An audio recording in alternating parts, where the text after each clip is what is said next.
Today, I'd like to talk to you about water and conflict. The motivating question for today is, in what ways can water affect the type of civil and international conflicts we've covered in this class?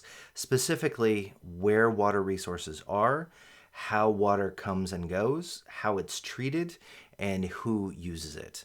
And this week is often a topic that a number of my students focus on in their research papers, and it is a topic that often goes overlooked as a fundamental driving force potentially for the onset of conflict. And it is one of those elements that connect back to week one's video of David Foster Wallace's commencement address, in which he says the most obvious ubiquitous, important realities are often ones that are the hardest to see and talk about.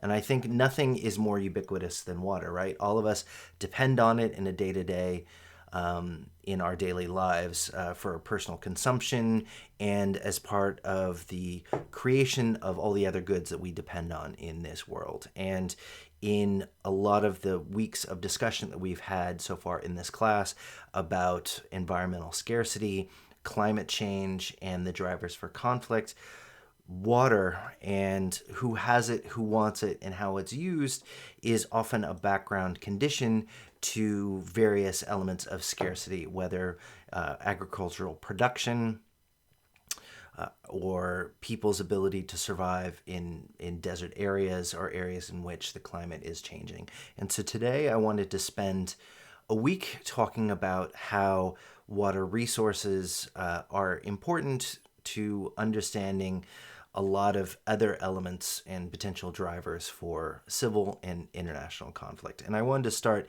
today by providing a couple of examples of water and conflict, then moving into why we should care about how it connects to conflict, and then give a couple of case study examples in Central Asia. So let's go ahead and get started with this. There's a lot of examples of water resources being a source of tension in the international relations realm, from India and Pakistan to India and China. The most populous countries, of course, come from Asia. A lot of the river resources a lot of countries share, and water resources, as in the Middle East, can be quite crucial for human habitation and providing for people in need. Of course, in 2022, as I'm recording this, there's an ongoing conflict between Russia and Ukraine, and of course, water resources are not free from being a strategic resource that could be targeted in conflict. This is an example from towards the beginning of the war, in which Russian troops destroyed a Ukrainian dam that provided a majority of the resources, the water, to Crimea. So water is a strategic resource that can cause international tension between countries, like with Pakistan, India and China, as well as being a strategic resource that is targeted in ongoing conflict. So there can be issues of there not being enough water to go around for growing populations. We're going to be talking that into a second, as well as the potential for climate change, drought, and desertification that we've talked about in previous weeks in this class to have an effect on the drivers of war. Last week, we talked about the drought in Syria as a potential driver for the onset of that conflict, the push of farmers towards the urban centers because of the worst drought in 900 years. The literature placed a lot of caveats on the connections between water and conflict, and I think that those sorts of caveats are going to be important this week. That, as we've seen over the last 6 weeks, most of the stories, the causal chains or pathways that we've covered in this class, have been multi-step and conditional in connecting environmental factors like water to conflict. And it's not necessarily pure scarcity that could also be a driver for conflict. Abundance or distribution of this resource pie is also relevant. And in talking about climate change and the effect that it's had on the international community and developing countries and citizens within them. It's important to recognize from the beginning, as this map from the crisis group makes clear, there is other parts of water resource distributions around the world that is not just about scarcity. That you can see in the Middle East, that water availability has changed quite dramatically, also in North Africa and Mediterranean areas in Europe, as well as in North and South America. But it's also about abundance, that with climate change you're going to see increased rainfall in certain areas around the Sahel and below it, as well as peak areas in Eastern Africa, parts of Pakistan, and in the center part there in the blue area, in the border regions in the Himalaya between India and China. And I think when we talk about water resources, it's important to define our terms and theoretically delve into whether we're focused on levels or change in water availability. Is it our ability to find any water at all, or is it who has it and who wants it, both within countries or across countries, as well as how certain areas can be overdrawing or overusing parts of the water table, which we're going to delve into in a second. And in my personal experience of trying to connect these issues to water availability and change in areas that mean something to me, I think I'd start with Mount Kailash here in the Tibetan region of China. Just putting it on the map here, you see how close Mount Kailash is to the Indian border. It is the source of 4 major river systems that in total sustain the lives of over 2 billion people. The headwaters of the Brahmaputra, the Ganges, the parts of the Indus, Yellow River, and the Yangtze, that you have this incredibly high and remote and desert area in the region north of the Himalaya, in which you have the snow runoff and the glaciers feeding river systems that billions of people actually depend on. And when you think about Mount Kailash, it's one mountain, but it's considered traditionally to be the source of these 4 major river systems, and it's also the perceived seen as the seat of Lord Shiva, with Hindus, Jains, and Buddhists. You have annual pilgrimages to Mount Kailash and Lake Manasaravar. I was lucky to go there, before the end of the millennium in 1999. I went and hiked around this 3-day circuit around Mount Kailash, and then you can walk, 50 kilometers to the Lake Manasaravar, which is a holy lake. And if you make this circuit of Mount Kailash, the sins of a lifetime are supposed to be forgiven.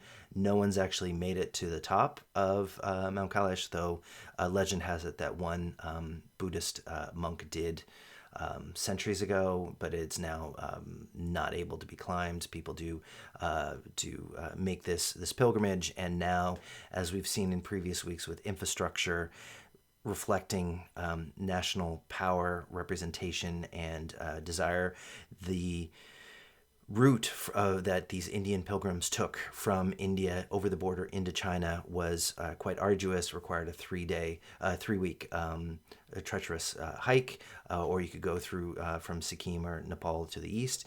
Now they're building a road to the border, which will make it basically a few days trip instead of a few weeks trip. It is an area that's changing, but one in which the resources that it depends on hasn't changed. One way in kind of connecting it to the level versus change issues that we've seen in previous weeks, the level of water resources is something we're going to be talking about a bit later on, but change is something that you can see around the world with water resources, from Australia here, my new home, to my old home in the US. When you think about dramatic change, climate change just in my lifetime, and also within you as my students.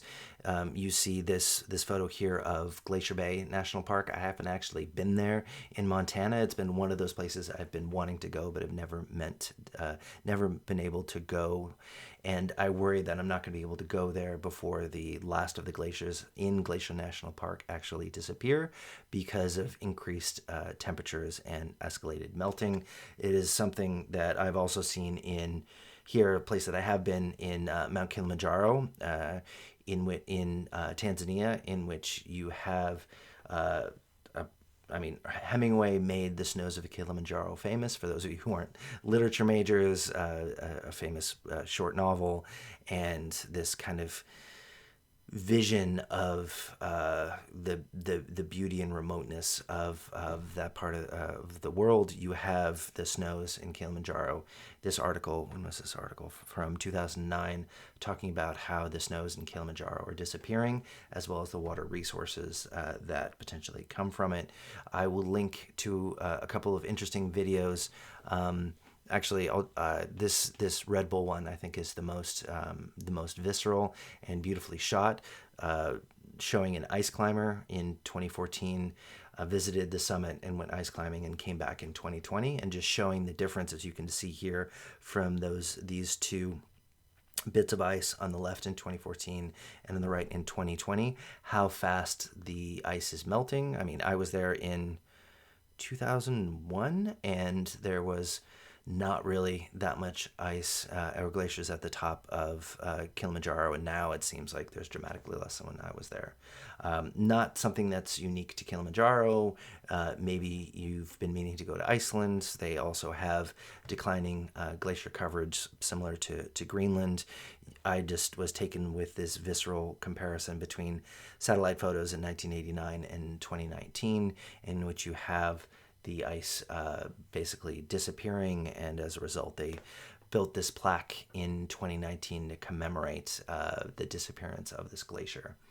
And so this is one example of water and its many forms having spiritual meaning to people, practical meaning in making a lot of our lives possible around the world, but then also just showing how human behavior and activity in this time period of the Anthropocene is pretty much unescapable. That you have a number of different studies that have come out in recent years showing how tiny bits of plastic that we use in our daily lives have really permeated almost even the most remote parts of the world that you would think would be isolated from human impact. They're still having an impact. That you can see the tiny pieces of plastic in ice cores in the Arctic, in the Antarctic.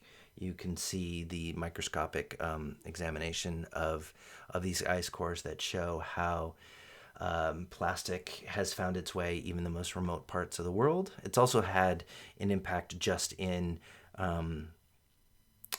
parts of our life that we depend on day to day. I didn't buy a bottle of water for this week, as I did, I think, back in week one, talking about the 4 different elements. But you've also had a number of different research areas show that plastic contaminates even bottled water. I'll link to a couple of videos showing a couple of amazingly expensive and nominally pure types of water, and people's inability to really be able to test that much of a difference between it.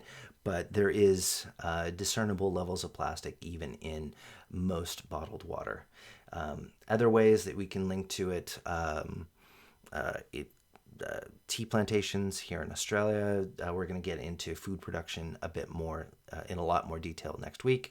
But the drought in the Murray River Darling Basin and agricultural production here, you see how important water is for a lot of our day-to-day life, our culture, and economic production, right? And so I think for me, these are just a few examples of the importance of water systems and how they can change, where they are, what they are, and how their levels can change have a dramatic impact. Some definitely relate to students' literature reviews that I've been marking for this class.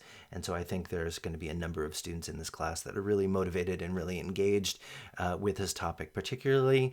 And I think in previous years, a lot of my students really connect to the importance of water and environmental scarcity, connecting to water being quite important. So I really am looking forward to the discussion in the workshops, as well as digging into these issues in more detail in just a second. But before I do that, I wanted to turn it over to you, either for my students, for those of you who would like to go to Waddle and complete this question under the relevant week, or for those of you who are not taking my class, you're more than welcome to leave a comment below. Have you ever thought about where your water comes from and its quality?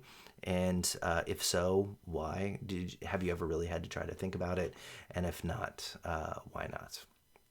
With that, I spent 4 years in New Orleans, and we had repeated boil water advisories because of the rising sea levels and the inability to deal with the infrastructure needs of the population there. We had repeated boil water advisories in which we couldn't safely drink water out of the tap. Also, I come from a generation in which we had lead in a lot of our pipes.